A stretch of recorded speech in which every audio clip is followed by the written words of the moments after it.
Bien, compañeras, compañeros, compañeres, vamos a comenzar este foro, diálogos de América Latina, hacia dónde va nuestro continente, como contextualizar un poquito el carácter del foro. Primero que nada, es como que esta iniciativa fue naciendo por parte de la organización de la cual soy militante, el movimiento anticapitalista SBAM, en el marco del viaje del compañero Alejandro Bodar, y sobre la marcha fuimos dialogando con ciertos sectores por los cuales nos parecía que era importante generar un intercambio político de cara a la realidad. Y en ese sentido queremos agradecer la presencia en esta mesa del compañero Francisco Figueroa. Él es miembro de la Dirección Nacional de Izquierda Autónoma, fue vicepresidente FECH en el año 2011 y candidato a diputado por el Frente Amplio por el Distrito 10.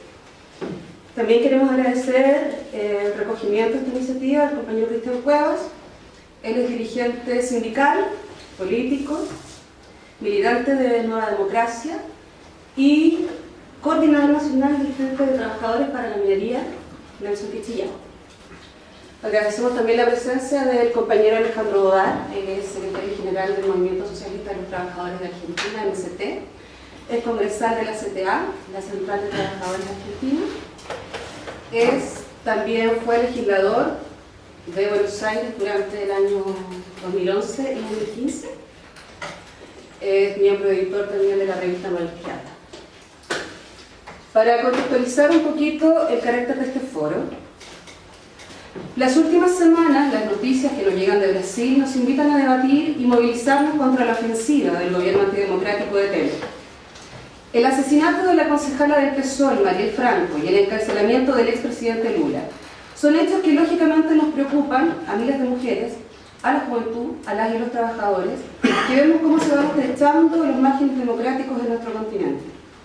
No se puede negar el peligro del cambio de curso que vive América Latina, donde la derecha vuelve al gobierno, pero tampoco podemos negar las movilizaciones masivas en las calles como respuesta a este avance conservador. El fin de siglo entonces nos propone el desafío de reflexionar sobre los alcances y debilidades de los gobiernos progresistas, sus diferencias y contradicciones. En el marco de los 10 años de la apertura de la crisis económica global, nos parece interesante pensar y proponer alternativas desde la izquierda que nos permitan enfrentar a los gobiernos y sus planes de ajuste. No queremos repetir esquemas, sino partiendo de la realidad propia de cada país y al mismo tiempo articulando lazos para poder avanzar juntos y juntas. Nos parece interesante en ese sentido la experiencia del Frente Amplio y la propuesta por la construcción de un gran frente de izquierda en Argentina serán entonces el punto de partida para debatir otras experiencias organizativas y políticas en nuestro continente y el mundo. Es en ese contexto que les invitamos a ser parte de este diálogo, el cual proponemos 3 ejes que van a ser como desencadenantes de este espacio, que serían los nuevos gobiernos de derecha, sus reformas, la democracia y los ataques al movimiento de masa, la izquierda como opción, nuevos fenómenos y lucha social, y 3, enfrentar a la derecha que izquierda construye. Vamos a presentar un poquito el formato del foro, para que vayan preparándose con las preguntas también. Los expositores van a tener de 15 a 20 minutos para hacer sus presentaciones y luego vamos a hacer rondas de preguntas. Para poder democratizar el espacio vamos a dar un margen más o menos de 2 minutos por pregunta para poder fomentar la participación de todas y todos. Cristian, por favor. Bueno, primero saludar la iniciativa que nos han invitado los compañeros y compañeras encabezados por Maura, ¿cierto? Liderados por Maura, y también, bueno, bienvenido al compañero que ya hemos estado intercambiando durante esta tarde, y bueno, con Francisco que nos hemos encontrado también dialogando con Izquierda Autónoma. La verdad es que uno de los temas que efectivamente está cursando hoy día en América Latina tiene que ver con esta tensión o este cambio de ciclo o cómo hoy día, ¿cierto?, reconfiguramos una izquierda en tanto que tuvimos una primera década con un despertar a partir, ¿cierto?, de los procesos de cambio y transformación que principalmente se fueron sellando en Venezuela, en Ecuador, en Bolivia y también, ¿cierto?, en América, en este caso en Brasil. y en nuestro país particularmente, ¿cierto?, con lo que nosotros hemos denominado, a partir de una reflexión, con la expresión del malestar social, y que hoy día, ¿cierto?, podemos, que se va cimentando a partir de lo que es la expresión hoy día frente amplista, que está en una incipiente construcción y que hoy día tiene resultados electorales a partir de las expresiones, ¿cierto?, de una bancada parlamentaria y también distintas organizaciones que se han ido configurando, pero a la vez que se van reconstruyendo a partir de esta irrupción. Sin duda que a partir de los 2000, donde se comienza a expresar este cambio de ciclo y estas expresiones también de gobernanza que se fueron dando, también fueron generando algunos síntomas que hoy día también tenemos que hacer una reflexión crítica. O sea, la situación que vive Brasil, que no nos puede a nosotros tener contentos, y a quienes hemos conocido incluso su principal liderazgo, Lula, que lo conocimos desde el movimiento de los trabajadores, desde el movimiento sindical, somos solidarios ante la situación que él está viviendo, pero también somos críticos a que ahí también fue permeado, fue colonizado un sector de esta izquierda que gobernó a partir de sectores neoconservadores o neoliberales que fueron adentrándose dentro del gobierno y que nosotros también fueron contaminando también los espacios de militancia, en este caso también del PT, y que golpea a la izquierda en general. O sea, nosotros no podemos estar satisfechos con lo que está ocurriendo ahí, y la misma situación vemos la situación de crisis de la democracia en Venezuela, del cual nosotros somos solidarios, tanto que creemos que solidarizamos con el proceso, pero también hacemos crítica a cómo ese mismo proceso se ha ido desarrollando. Y pareciera que hay una restauración de las líneas de los gobiernos conservadores a partir de la expresión incluso de Macri, hoy día de Temer, que se hace de un gobierno en términos fácticos, pero que se consolida desde la propia institucionalidad brasileña. Y situación similar se vive en Perú y particularmente en nuestro país con la llegada de Sebastián Piñera. Pero a pesar de toda esa situación, de que se comienza una restauración de los sectores conservadores, la izquierda tiene que buscar respuesta y haciéndonos cargo también autocríticamente de cómo nosotros hemos ido construyendo incluso a la hora de ser parte de gobiernos, ya sea socialdemócrata, y que pareciera que hoy día se va instalando que la izquierda no está dando respuesta a las necesidades de las mayorías y finalmente se va haciendo como una situación de no respuesta a las necesidades de estas mayorías, y que pese a que nosotros expresamos esa voluntad del movimiento social de movilizar, de poder instalar ideas, pero a la hora de gobernar parece que hay un déficit que nosotros tenemos que hacernos cargo.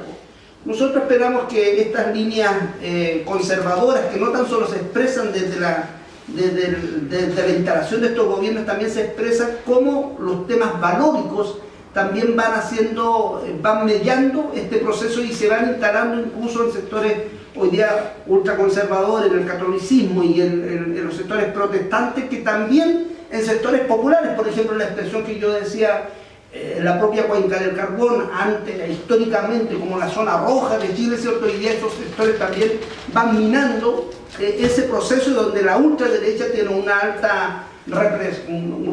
sector altamente representado ahí en tanto de votación dura, y muchos de los traslados de la votación de izquierda hoy día, que son de orígenes proletarios en la concepción clásica, hoy día, ¿cierto?, se trasladan votando por sectores más conservadores. Entonces ahí la izquierda no hemos logrado ir construyendo un relato, una opinión, una reflexión en la disputa de esos imaginarios que están instalándose, a pesar que son zonas devastadas por el neoliberalismo, y la respuesta debería ser izquierda, pero la respuesta al parecer que buscan los ciudadanos en general, o los sectores que antes eran conducidos por nosotros, son líneas más bien de apuestas conservadoras. No es casual que, por ejemplo, en la segunda región de Antofagasta, y también, ¿cierto?, en la región del Biobío, la derecha de alguna manera ganó en la mayoría de las comunas. Solamente en el Biobío ganó en 56 de las 58 comunas, y donde nosotros hay un déficit. Entonces, una situación que está llena de contradicciones.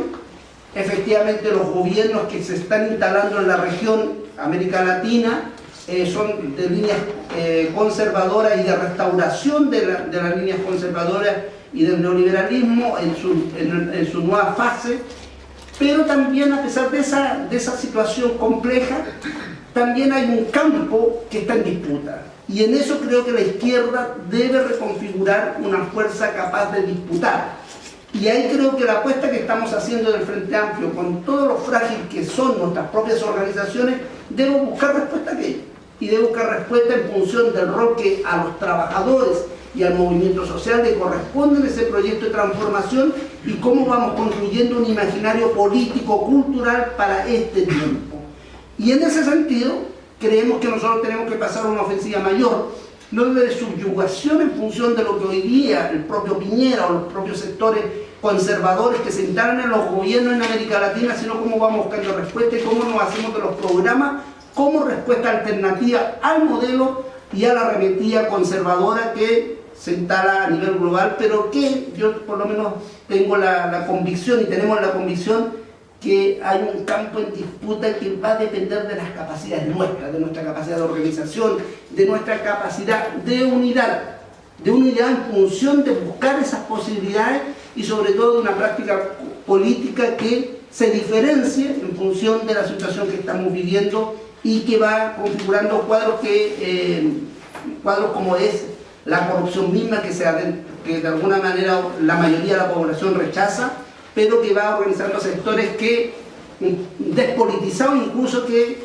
rechazan la política que nosotros no hemos sabido leer en términos reales. Yo creo que por lo menos los desafíos nuestros, tanto en Chile como en América Latina, cómo vamos configurando un nuevo escenario, cómo vamos generando una convergencia, cómo vamos rectificando y que la respuesta nuestra no sea solamente esta solidaridad que tiene como finalidad restaurar algo que desde el punto de vista se descompuso con las propias malas prácticas nuestras. O sea, nosotros tenemos que hacernos ahí una profunda reflexión, que hacernos cargo de esas malas prácticas, de esa política que hoy día cierto fue colonizada, sectores nuestros, en función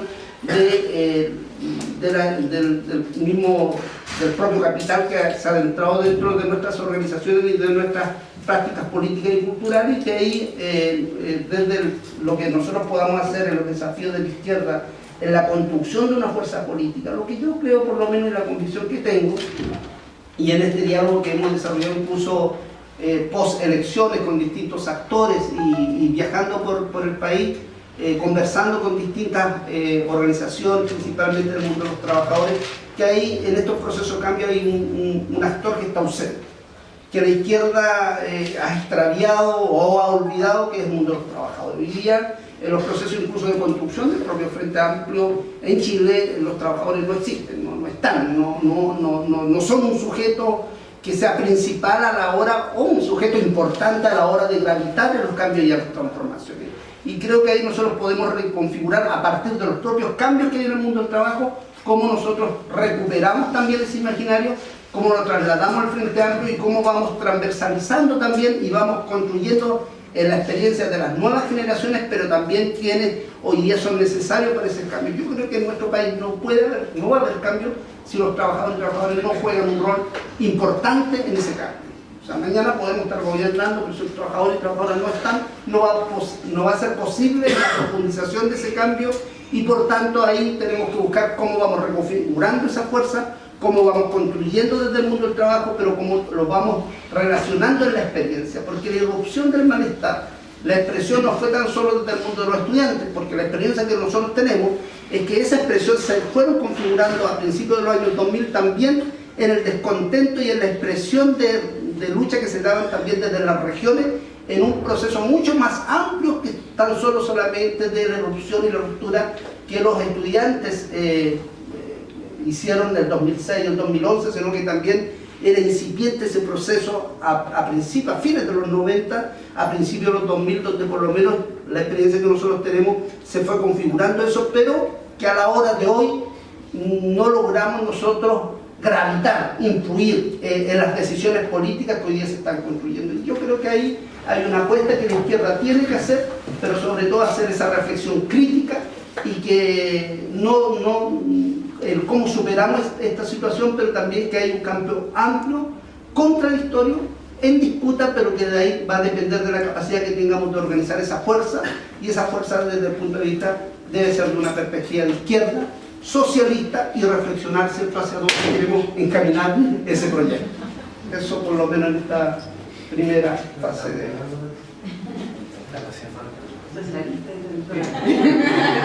Socialista y se cayó la mesa.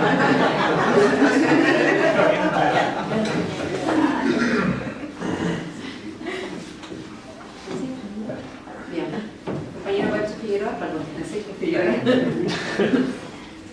Bueno, gracias por la invitación. Primero, de verdad, sinceramente felicitar el esfuerzo de ponernos a discutir sobre Latinoamérica.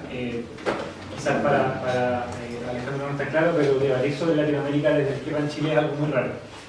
Hay una cultura de mucho ensimismamiento en la izquierda chilena, porque una de las consecuencias que tuvo la cultura, a nivel cultural, la dictadura y la neoliberalización de los partidos tradicionales de la izquierda fue que empezamos a mirar, empezamos los referentes de izquierda que habían, sobre todo en los 90, a mirar más allá del continente, a los países anglosajones, a Europa, pero no reconocerse parte de Latinoamérica. Entonces la reflexión política sobre Latinoamérica y la izquierda en Chile es muy pobre, es muy escasa. Y hoy día es más necesaria que nunca a la luz de lo que está ocurriendo en el continente. Y también una consideración previa, yo creo que es importante que intentemos, digamos, aprovechando que estamos en simplicidad aquí, ser críticos. Ser críticos, o sea, ejercer las armas de la crítica cuando precisamente es necesario utilizarla para imaginar caminos posibles para la salida de este momento que es complejo. Y entonces, aprovechando esa complicidad que creo que existe en este auditorio, voy a tratar de compartir algunas ideas. Lo primero es que nosotros, al menos desde Izquierda Autónoma, hemos reflexionado, hemos intentado en el tiempo en que llevamos trabajando siempre tener una mirada hacia Latinoamérica. Tratamos de producir al respecto para animar ciertos debates y sobre todo cierta lectura de los procesos y relacionarlos con los desafíos que tenemos en Chile. Y sin duda hoy día estamos siendo testigos de una suerte de contragolpe, de contraataque de las élites económicas del continente, en Sudamérica, que seas partidario o no partidario de los gobiernos progresistas de distintos signos de la llamada década ganada, es indesmentible que han generado una reacción. Y esa reacción está avanzando en varios países. Sin duda, la cuestión de la amplitud de las alianzas políticas y la cuestión del valor de la democracia política, incluso en sus formas más limitadas, cobra un valor muy relevante en el debate de la izquierda. Pero de ahí a poner por delante, invocar una suerte de responsabilidad democrática en abstracto, de invocar retóricas antifascistas para taparnos los ojos acerca de lo que se hizo durante la, comillas, década ganada, estamos en un graso error, porque estaríamos incluso contribuyendo a ser más parte del problema que de la solución. Entonces, en estos tiempos en donde todos tenemos, ¿verdad? Bueno, lo tengo, pero se ve harto por ahí de Lula, en Lula libre, todo, sin duda hay que levantarlo, pero démonos el espacio para ser críticos y para ver, digamos, cómo llegamos a eso. Si no lo hacemos nosotros, ¿quién lo va a hacer, digamos, nuestra tarea? Porque invocar estas abstracciones hoy día nos impide discutir acerca de cuáles son las causas de estos avances de la derecha en Sudamérica, y a su vez nos impide imaginar cómo la izquierda puede revertir esta situación. Y deja, digamos, en la primera línea a progresismo de signo principalmente neoliberal a conducir esa aparente oposición a la derecha que avanza. Para poder comprender esto, yo creo que hay ciertos ideologismos primero que habitan con que están muy instalados en el mundo de la izquierda, que creo que hay que identificar y tratar de sacar de la discusión. El primero es que todo esto es culpa del imperialismo, que acá el principal factor es la acción externa de agentes principalmente estadounidenses que vienen a desestabilizar gobiernos de distintos signos progresistas, y la segunda es que acá no hay más que una crisis del populismo, ya sea en un sentido despectivo, de derecha o de izquierda. De derecha, el populismo por el manejo irresponsable del Estado, no acorde a las reglas de la democracia liberal, o la crítica al populismo desde la izquierda más purista, que dicen estos gobiernos nunca fueron de izquierda y por lo tanto no es nuestro problema. Nos guste o no, estas entradas están muy presentes por la ausencia de debate, de reflexión crítica, al menos creo que eso pasa harto en este país. Están esos ideologismos rondando que creo que hay que sacar de la mesa. Porque creo que tienen el efecto de que nos llevan a desatender las tensiones que hay en las alianzas sociales, y no solo políticas, las alianzas sociales que han sustentado a los gobiernos progresistas de distintos signos en América Latina durante la última década y un poco más. Porque son esas tensiones las que, interactuando con factores como la injerencia de actores externos, las crisis económicas, es esa interacción la que puede arrojar luces acerca de los logros, las insuficiencias de esos procesos. En el fondo, atender únicamente las cuestiones más propias de la política institucional, viniendo desde la izquierda, es lo último que deberíamos hacer, y deberíamos ver qué está pasando allí en las alianzas de clase, en las alianzas sociales que han sustentado a estos gobiernos. Y llevarnos a tratar de responder, por un lado, lo apuntaba Maura muy bien al principio, que es por qué los gobiernos progresistas han sido incapaces de erigirse como una alternativa al neoliberalismo, ya sea porque han sido derrotados o porque han sido incorporados a una variante de desarrollo neoliberal. El caso de Brasil es el más evidente dentro del campo de los gobiernos progresistas. Y segundo, bueno, identificar cómo es que está avanzando esta derecha y cuán real es que hay un contraataque, qué alcances tiene. Yo creo que primero es imposible generalizar y uno de los ejercicios que tenemos que hacer de encontrar cuáles son las especificidades de nuestro continente, que ya es una tremenda tarea porque hemos sido formados muchas veces en la izquierda a mirar con los lentes de lo que hizo la izquierda en el norte. Pero otra cosa también es caer en el problema de generalizar todo lo que está pasando en Sudamérica y no atender a las variables locales.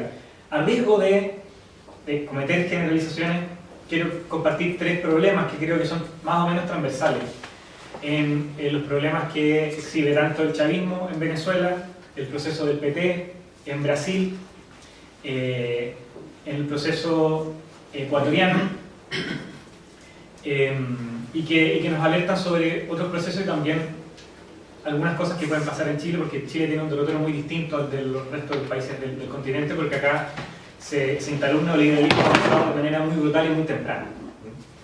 El primero es que creo que tenemos que hacernos cargo del problema relacionado con hacer depender procesos de transformación social de la distribución de las rentas que genera la economía primaria exportadora, que es un rasgo transversal a los procesos progresistas de Latinoamérica, por varias razones. Pensar que la democracia social puede sostenerse principal y exclusivamente en la repartición de los excedentes de los recursos naturales genera varios problemas. Hay 3 principales, que es cómo los procesos de transformación y los gobiernos quedan a expensas de los ciclos de la economía global. De allí el impacto político que tienen crisis económicas, por ejemplo lo que pasó en Venezuela y en Brasil. Es indesmentible el efecto que produce la incapacidad que tiene el Estado de mantener la distribución, la redistribución de la renta de la venta de los commodities, para mantener un modelo de redistribución de esa renta. Genera una crisis política. La segunda es que esto se ve más, bueno, en Venezuela también mucho y en Brasil, que es que produce tensiones también en la base social de apoyo de esos procesos, porque se afirma sobre la base de un proceso de modernización que desata y profundiza crisis medioambientales, que fracturan a la base popular de apoyo de esos gobiernos. Y en Ecuador también, y tú tienes que a los gobiernos progresistas los tienes enfrentados con movimientos indigenistas y con los pobres del campo de la ciudad que viven las consecuencias de una economía basada en el extractivismo. Y si no tienes unidad abajo, ¿cómo esperas que la unidad de los de arriba no te haga retroceder? Esto también plantea un problema no solo político de inmediato, sino que qué tipo de transformación nos imaginamos. Procesos que no cuestionan el productivismo fanático del capitalismo, sino que se sirven de este para sostener esos procesos de distribución de la renta que obviamente son relevantes porque son procesos que tienen que hacerse cargo de la exclusión social de las mayorías en nuestro continente, pero que dejan abierto ese problema y es un problema que está a la orden del día. Y el tercero, que también es bastante sustantivo, es el tipo de relación que estos gobiernos han establecido entre el Estado y sus bases y sus fuerzas sociales, y las fuerzas sociales en las que se apoyan y que han apostado a organizar. En particular en Venezuela y en menor medida también en Brasil, la forma de organizar a la clase a partir de la entrega clientelar de los excedentes de la renta y no estimulando la organización autónoma de esas fuerzas sociales, termina también socavando una autonomía popular que es clave para empujar esos procesos de transformación y no solo para exigirles al momento electoral de constituir una mayoría circunstancial y capturar el poder del Estado. De ahí muchos problemas que vean el tipo de alianzas que hoy día tiene que armar el chavismo para sostenerse, con sectores conservadores, porque ya no logra, tiene que disciplinar a su base social más que organizarla, dándole autonomía. En Brasil pasa con un alcance distinto algo bastante parecido. Se empieza a modificar la naturaleza de la relación de los partidos con las fuerzas sociales. En segundo lugar, creo que uno de los problemas también con los que nos interpela la crisis de los gobiernos progresistas es con, voy a quizás estresar un poco la idea, reducirlo un poco, que es la reducción de la política a la toma del aparato estatal, que es el problema heredado del siglo XX que no hemos podido superar, la reducción del socialismo a estatismo.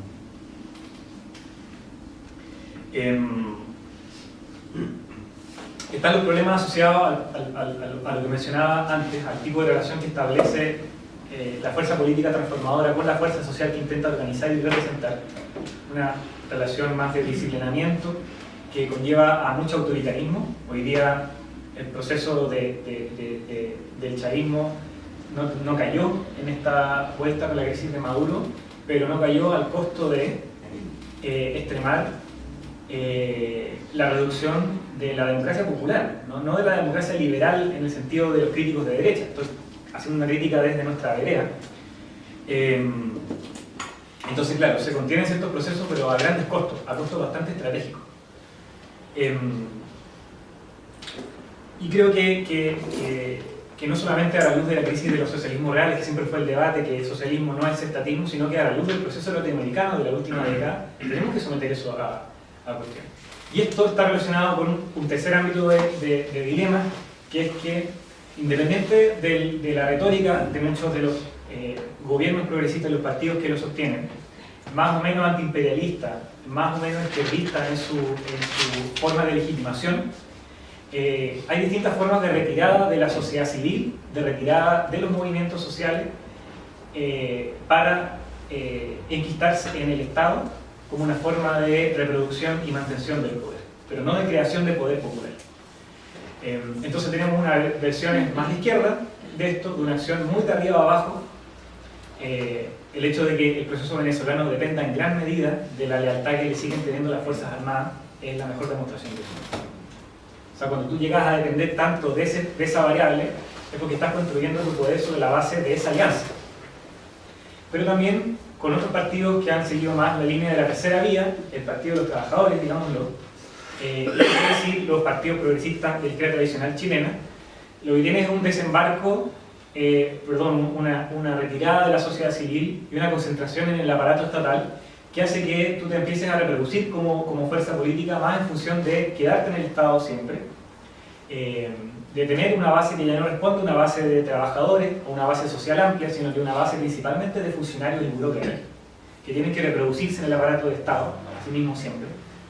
Es un problema en el que está enquistado de fondo el Partido Socialista chileno, con una historia atrás de lucha muy interesante, distinto a otros partidos socialistas del mundo, y también algo que le empieza a pasar al Partido Comunista en Chile, pero que ya han experimentado otros partidos comunistas o partidos de la tercera vía en el norte, y algo también le está pasando eso al Partido Trabajador.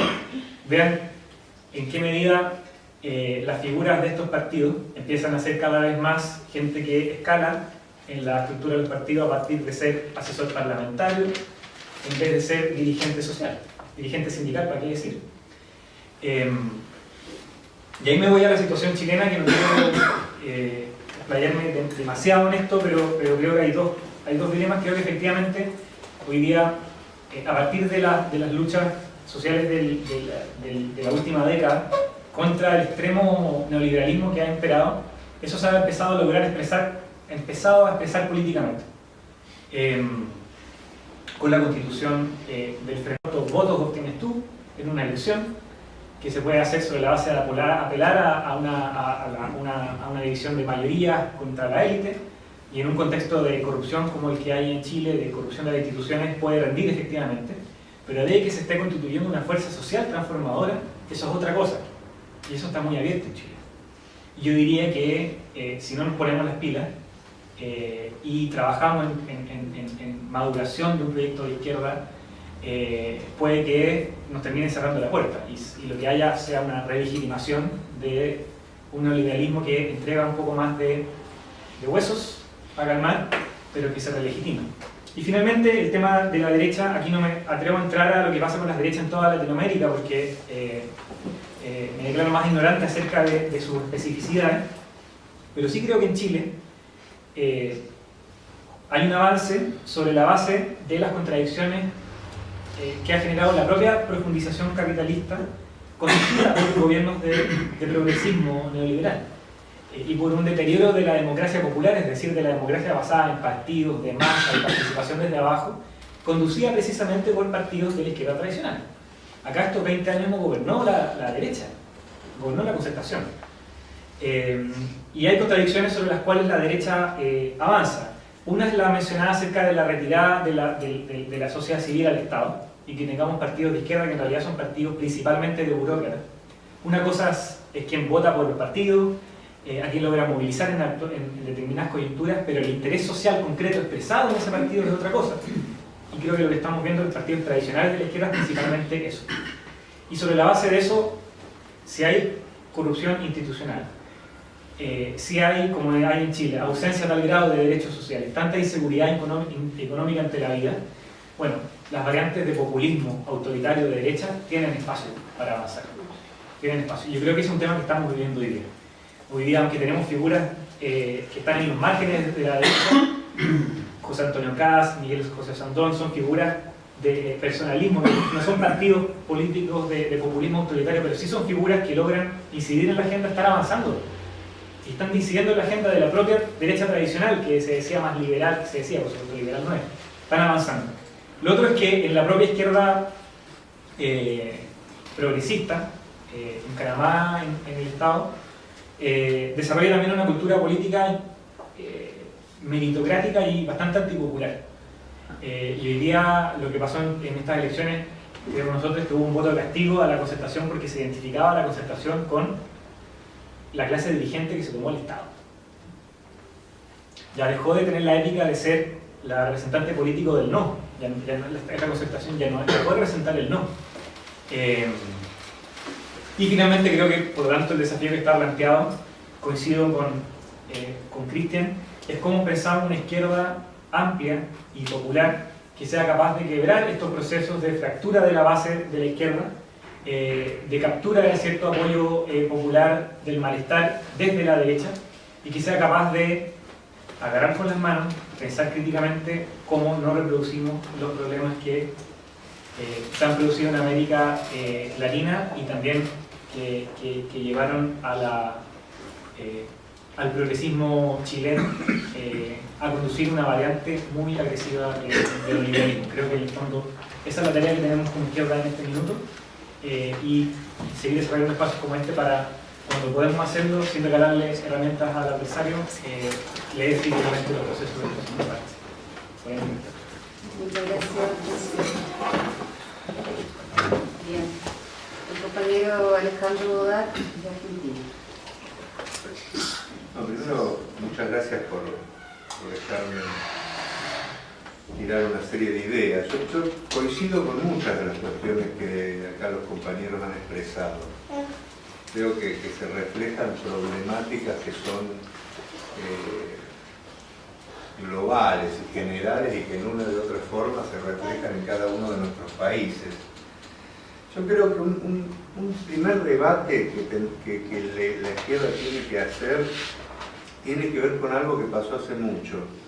que es con lo que pasó en los 90, porque yo les voy a explicar por qué creo que tiene una relación. Porque en los 90, cuando se dio la caída del mundo socialista, más allá de cada uno lo que considere que era lo que pasaba ahí, hubo un debate en la izquierda grande y en general primó la idea de que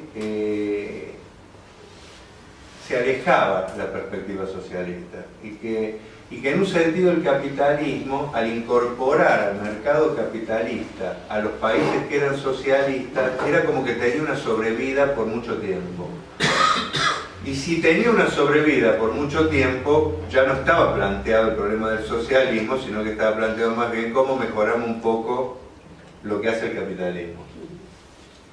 Yo creo que esa idea ha marcado un poco los tiempos y es parte de los problemas que hemos tenido, por ejemplo, en toda Latinoamérica con las experiencias de los gobiernos, que nunca creyeron que estaba planteado romper realmente con medidas anticapitalistas, sino que se guiaron por la idea de que eso ya no estaba planteado. Yo creo que es un error completo, porque el capitalismo, pese a que incorporó a un tercio de la humanidad y a un tercio del mundo al mercado capitalista, no superó la crisis, sino todo lo contrario. Y eso se vio pocos años después, con el 2008, con la brutal crisis que se abrió en el 2008. O sea, pese a que incorporó, no pudo superar la crisis, porque es un sistema que está en descomposición el capitalismo. O sea, no mejoró la vida de nadie en estos, pese a la incorporación de toda esta gente. La naturaleza no se dejó de agredir, sino todo lo contrario, se agredió muchísimo más y las problemáticas en general aumentaron en estos años. O sea, no se dio un progreso, no se dio lo que pasó, por ejemplo, en la Europa post-Segunda Guerra Mundial, que hubo una mejora objetiva. El capitalismo en Europa permitió que se desarrollaran más la industria, el nivel de vida progresara. Eso no se dio. Por lo tanto, el capitalismo siguió planteando los mismos problemas y de una manera más aguda incluso que antes, porque hoy tenemos problemas más agudos que los que había incluso antes de los 90. O sea, el ataque brutal a la naturaleza que plantea la posibilidad de que como especie desaparezcamos en pocos siglos, y cada uno que lo analiza en general adelanta los siglos, o sea, porque cuando pasa el tiempo, pasan 10 años y ya es un siglo menos el que se pronostica. Se acaba de morir este hombre, Hawking, diciendo que le quedan 600 años. Y eso es el capitalismo. Eso es el capitalismo. Ojo, montaron una campaña brutal de que el socialismo había fracasado, de que la clase obrera ya no tenía nada que ver con la realidad, pero eso se empezó a revertir a partir de la crisis del 2008, porque el 2008 planteó, no, acá el capitalismo está, o sea, solo produce más miseria, más hambre, más... Ahora, no fue absorbido completamente por la izquierda, para mí, estos conceptos. ¿Por qué yo voy a esto? Porque en Latinoamérica, podríamos hablar en el mundo, porque los fenómenos son parecidos, aunque todos tienen particularidades. En Latinoamérica, el hecho de que se hayan cortado los ciclos de golpes militares hizo que los trabajadores y los sectores populares hicieran una experiencia con viejas direcciones que antes nunca se hacía la experiencia, porque por H o por B el golpe militar venía a cortar. O sea, por ejemplo, en nuestro país, en Argentina nosotros teníamos un ciclo, más o menos cada 3 años había un golpe. Cuando la gente se empezaba a cansar del partido justicialista, del peronismo, pum, venía un golpe. El golpe era un golpe al movimiento de masa, pero salvaba a los partidos, porque nunca se terminaba de hacer la experiencia. Pasaba lo mismo con los radicales. El hecho de que se cortara ese ciclo, y se cortó porque continentalmente hubo una resistencia y un basta a los golpes militares, que fue una victoria democrática del movimiento de masas, hizo que 30 años de democracia ininterrumpida con los gobiernos que iban y venían fue destruyendo los viejos aparatos y las viejas direcciones. O sea, provocó un hecho positivo, que es que las viejas direcciones, que eran direcciones muy ligadas al establishment, al orden establecido, responsables de la continuidad de los planes neoliberales, se hicieron neoliberales todas, ¿Cuál fue el hecho positivo? Que se desgastaron a un grado tal que se abrió la posibilidad de que surgieran cosas nuevas. Y surgieron cosas nuevas, porque lo que decían que había fracasado el socialismo, se empezó a hablar de socialismo de nuevo, socialismo del siglo XXI. O sea, se volvió, todo lo que parecía que había muerto volvió a revivir. Pero ¿qué pasó? Los gobiernos que surgieron fueron gobiernos que estaban imbuidos un poco con esta lógica de que el socialismo había fracasado. Pese a que hablaban de socialismo, no se planteaban medidas anticapitalistas. Y vino la crisis del 2008. La crisis del 2008 puso blanco sobre negro, porque la crisis del 2008 fue tan brutal que era imposible responder a las necesidades de la gente sin tocar intereses. Y no se animaron a tocar esos intereses, esos gobiernos. Y esto es parte de la génesis de la crisis. Por ejemplo, hasta la crisis del 2008, los gobiernos que surgieron tuvieron una ventaja tremenda, que es el aumento de los precios de los commodities, de la soja y de todo, que les permitió hacer concesiones. Yo, por ejemplo, yo fui varias veces a Venezuela en esa época, y era evidente los avances que había. No eran avances anticapitalistas, pero gente que no conocía un médico, conoció un médico. O sea, cosas brutales, porque estamos hablando de gente que tenía 50 años y no había tenido nunca un médico. O que no tenía un colegio para llevar a sus hijos, entonces el analfabetismo era tremendo. Ahora, cuando vino la crisis del 2008, esas mismas conquistas costó mantenerlas. Porque al caer los precios del petróleo en Venezuela, el precio de la soja, entonces ahí se planteó un problema, que era, ¿se tomaban medidas anticapitalistas o no se tomaban? Porque la única solución para avanzar en darle una respuesta a la gente era tomar medidas anticapitalistas. Y imbuidos un poco en toda esta ideología de que ya no estaba planteado, se creyó que sin tomar medidas anticapitalistas y negociando se podía surgir la situación. Y no daba para eso, no dio.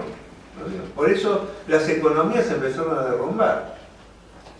Se empezó a retroceder incluso en algunas de las conquistas que se habían dado. En Venezuela la situación hoy es caótica, pero porque desde el propio gobierno se empezó a revertir algunas de las medidas. Porque se da una ley que siempre pasa. Llegado un punto, y más cuando hay procesos revolucionarios, porque en Venezuela, a diferencia de Brasil, hubo un proceso revolucionario. Cuando la revolución no avanza, retrocede. ¿Y quién es la víctima del retroceso? El movimiento de masas. Y los que te llevaron al poder también empiezan a decrecer y empiezan a generar desconfianza. Y eso es aprovechado por la derecha, que está ahí esperando agazapada para... El caso de Brasil. El PT. El PT tenía un programa socialista en sus orígenes. Era un programa socialista, incluso que planteaba dejar de pagar la deuda, expropiar algunos de los sectores clave de la economía para tener cierta independencia política y económica. Pero un poco en los 90, imbuidos por esto de que ya el socialismo cambió el programa. Y cuando llegó el gobierno, la primera medida que tomó fue hacer una reforma jubilatoria contra el conjunto. Ahí se produjo una ruptura incluso de muchos sectores, que son los que van a conformar el PSOL, que es una alternativa que existe y que un poco permite decir que hay una salida por la positiva frente a la crisis. Pero después siguió tomando medidas neoliberales, que lo hicieron ir rompiendo con su base social. ¿Por qué no hubo una insurrección en San Pablo, que era el corazón del PT? Porque las movilizaciones fueron muy pequeñas. Porque el PT cambió su base social. Era una organización que tenía su base social en los trabajadores industriales, esencialmente reflejando lo que era Lula. Yo he ido a actos antes de que el PT gobernara. Me recuerdo uno comiendo con Lula en el sindicato metalúrgico de Niterói, que era con todos los astilleros, donde eran actos pero masivos. Sin embargo, hoy nadie se levantó para defender a Lula en esos lugares, porque cambió la base social, le dio a sectores que estaban muy marginados planes sociales que lo sacaron un poquito de la cosa, pero dejó que avanzara la reforma laboral. En Brasil hay una reforma que no es la reforma de Temer, es una reforma que vino desde mucho antes, que precarizó el trabajo, generó otras cuestiones. Entonces, y Dilma, el gobierno de Dilma, directamente vino a hacer un ajuste neoliberal. Por eso, recuérdense las movilizaciones de los jóvenes y de los estudiantes y la que se dio en el Mundial, donde miles y miles se movilizaban contra el gobierno de Dilma. Y la burguesía brasilera, que estaba agazapada porque siempre miró con desconfianza al PT, pese a que el PT le provocó algunas medidas favorables, cuando aprovechó y dio el zarpazo, cuando vio que estaba debilitado, porque se había debilitado en su base social. O sea, en Latinoamérica la única posibilidad de encarar un proyecto realmente progresivo es industrializar nuestros países. En la medida que nuestros países siguen siendo en el mercado mundial proveedores de materias primas, estamos condenados como país, estamos condenados. O sea, lo que decía el compañero, no tenemos salida si no industrializamos. Ahora, ninguno de estos proyectos industrializó, porque industrializar iba contra los intereses del establishment internacional y nacional. Se intentó negociar al costo de impedir que nuestros países se desarrollen. Y esa debilidad es la que permite que cuando cambia un poquito la ola, ¿no es cierto?, es tan débil como lo que pasa en Venezuela. En Venezuela hay una catástrofe social, económica. O sea, nosotros Venezuela la podemos comparar con Siria. ¿Por qué tantos venezolanos hay por todo el mundo? Porque se están yendo masivamente, y sobre todo los jóvenes. O sea, porque no hay papel higiénico, o sea, no hay cosas básicas. Y una revolución no puede ser, porque la gente se fue por cosas concretas. O sea, famoso paz, pan y tierra. La gente, o sea, la mayoría de la población entiende ideológicamente los problemas después de la revolución, no antes. Antes lo que ve es quién le soluciona los problemas concretos, y en general cuando vota a la izquierda, vota con la expectativa de que rápidamente le empiece a solucionar los problemas. Y si la izquierda no se los soluciona, más temprano que tarde se debilita, y es lo que permite que vuelva, ¿no es cierto?, que la derecha... Entonces, ¿la derecha gana porque se fortalece? Yo creo que no, gana por las debilidades que hemos tenido en todos estos procesos. Por eso es una derecha débil. Temer, ¿quién es Temer? Es el vicepresidente de Dilma, no es el tipo que metieron, o sea, es el vicepresidente del PT, el que está encabezando la contraofensiva de derecha neoliberal que está haciendo estrago, porque metió otra vuelta más de en la tuerca. Entonces yo creo que, como decía acá el compañero también, o sea, si nosotros no analizamos los errores de ellos, porque ¿qué pasa? Yo creo que está tan débil.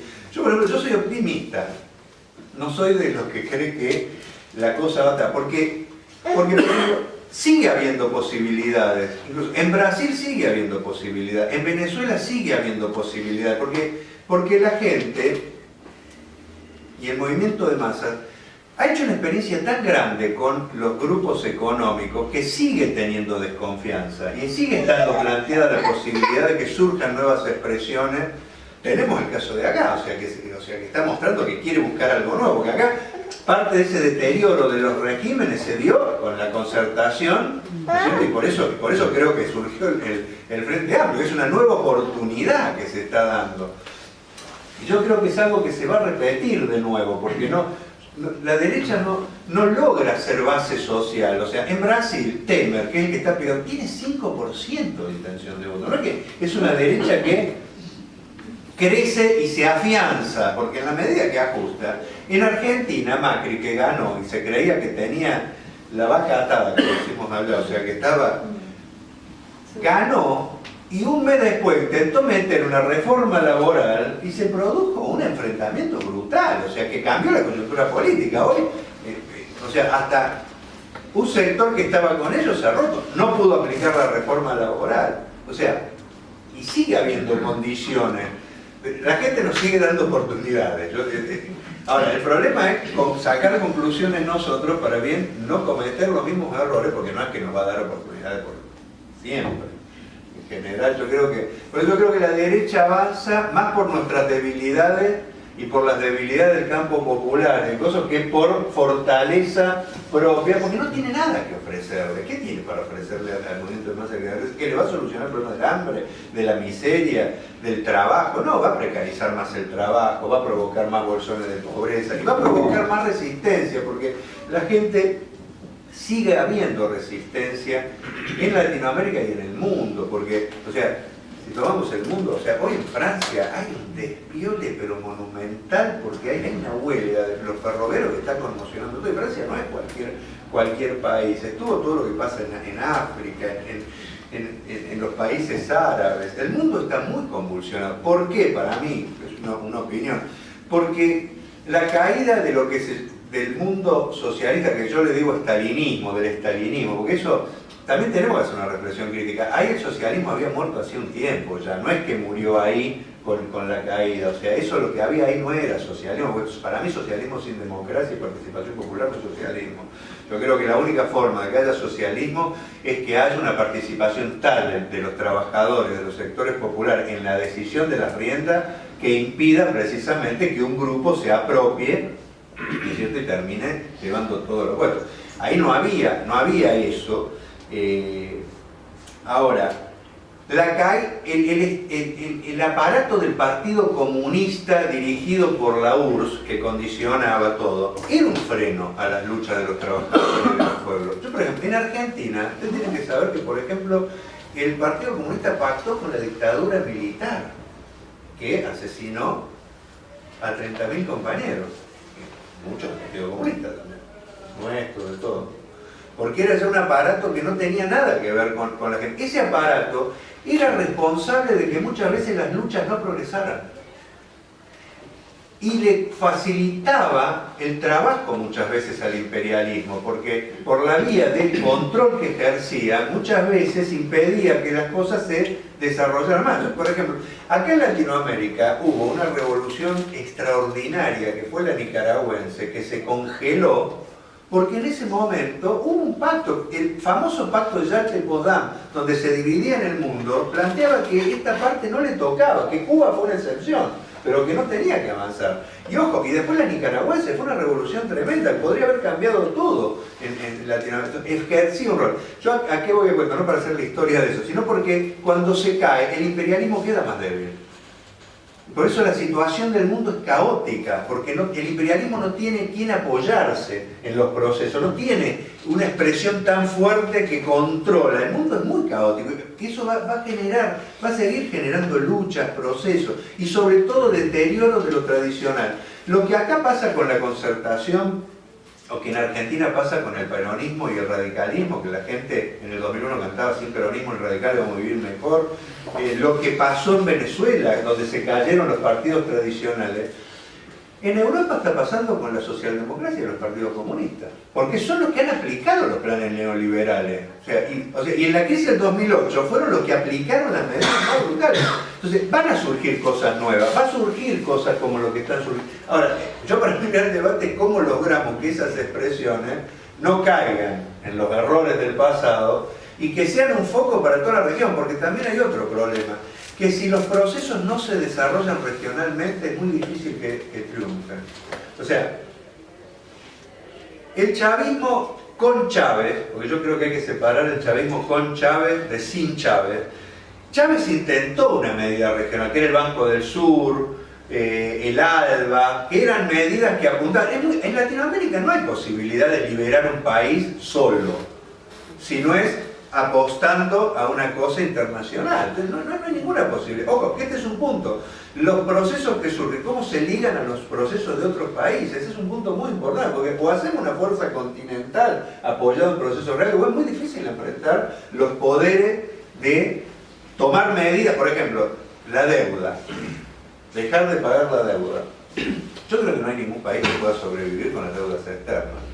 Ningún país, porque si vos pero es de economía simple. Si vos en tu casa ganás 10.000 pesos y tenés que pagar 15.000 todos los meses de deuda, ¿cómo hacer? Te endeudas más para pagarlo, y entonces la deuda crece y nunca pagás, o sea, te empobreces. Y eso le pasa a nuestros países. Ahora, para tomar necesitas un frente de deudores con otros países, por eso necesitas la solidaridad internacional. Ahora, y también pasa lo otro.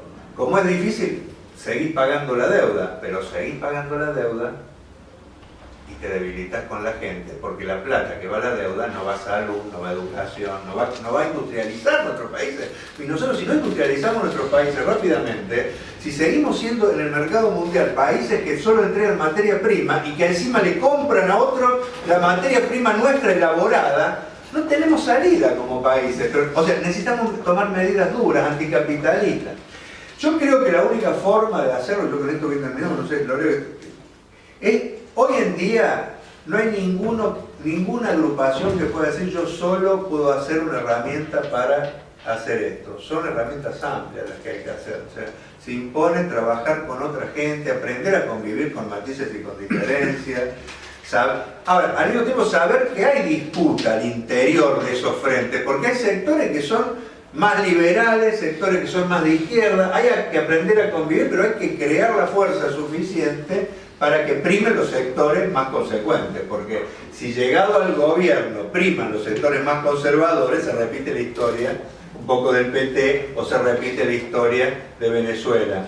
Pero creo que hay que trabajar por cosas sanas. Nosotros estamos muy interesados en seguir el desarrollo, porque lo hemos visto con alegría, que en Chile surge algo que fue lo de concertación. Porque para nosotros la concertación fue un pacto que incluye hasta Pinochet. Digo la verdad, o sea, porque ¿cómo fue la historia de Pinochet y todo? La concertación, todos tuvieron ahí, entonces que surja eso, nosotros es un paso adelante extraordinario. Ahora, dentro de eso también, cómo se fortalecen los sectores más consecuentes, más anticapitalistas, más con una perspectiva incluso crítica de los procesos que han terminado mal en Latinoamérica, para nosotros es muy importante. Por ejemplo, ¿no? El tema ambiental es un tema del primer orden, que lleva a cuestionarse, que lleva a cuestionar intereses. El tema mujer, yo creo que hay una revolución en el mundo con relación a la mujer, que va a cambiar estructuras, pero tremendo, y hay que animarse a cambiar las estructuras. En los jóvenes, hay una revolución sexual en los jóvenes, o sea, y que están rompiendo paradigmas, los paradigmas de la iglesia, los paradigmas de los dogmas, hay dogmas. Entonces, estamos en un mundo muy convulsionado y necesita que dentro de estas expresiones amplias se fortalezcan los sectores más consecuentes, no rompiendo con los otros compañeros, pero hay un tema de relación de fuerza, y en ese sentido yo creo que hay muchas cosas para hacer, hay que ser optimistas, porque pese a todas las cosas que nos han pasado, no nos han derrotado y siguen surgiendo expresiones que cuestionan, que disputan, que meten en crisis al poder establecido. Y muchas veces los problemas no están afuera, están adentro en nosotros mismos. Yo digo, porque ese es el punto. Yo creo que a nosotros no nos derrotan ya los sectores neoliberales, ni nos derrotamos a nosotros mismos, porque precisamente por esta lógica de que hay que crear relaciones de fuerza más positivas. Y yo soy optimista, en función de que la gente sigue luchando, no sé, y no estamos en la esclavitud, que es a lo que quisiera llevarnos el capitalismo. Todavía no han logrado que la naturaleza se destruya por completo, o sea, queda mucho por pelear, y en la medida que surjan expresiones como la de ustedes, ahora sí, yo creo que la clase trabajadora tiene que tener un peso clave, yo creo que contra todas las teorías, hoy hay más trabajadores que nunca en el mundo, o sea, contra todas las teorías de que había desaparecido la clase obrera, o sea, hoy el capitalismo sigue desarrollando trabajadores, por supuesto, la precarización, o sea, han intentado que como clase no actúen los trabajadores, pero bueno, estas son peleas que tenemos que dar, pero yo considero que sí, sin trabajadores en un punto fundamental es imposible los cambios, porque podés llegar a gobernar. Yo con esto termino. Podés incluso gobernar, porque yo creo que está tan débil el régimen y podés gobernar. Ahora, gobernar no quiere decir que tenés poder para ejercer cambios. Entonces, cuando empiezan los problemas cuando gobernás, porque ahí tenés que tocar intereses. Y si querés tocar intereses y no tenés fuerza organizada, social y cosas para hacerlo, prácticamente no podés hacer nada. Entonces tiene que haber una relación entre lo político y la organización de los trabajadores. Son todos desafíos, pero la verdad nosotros estamos muy entusiasmados con seguir cómo ustedes resuelven todo esto.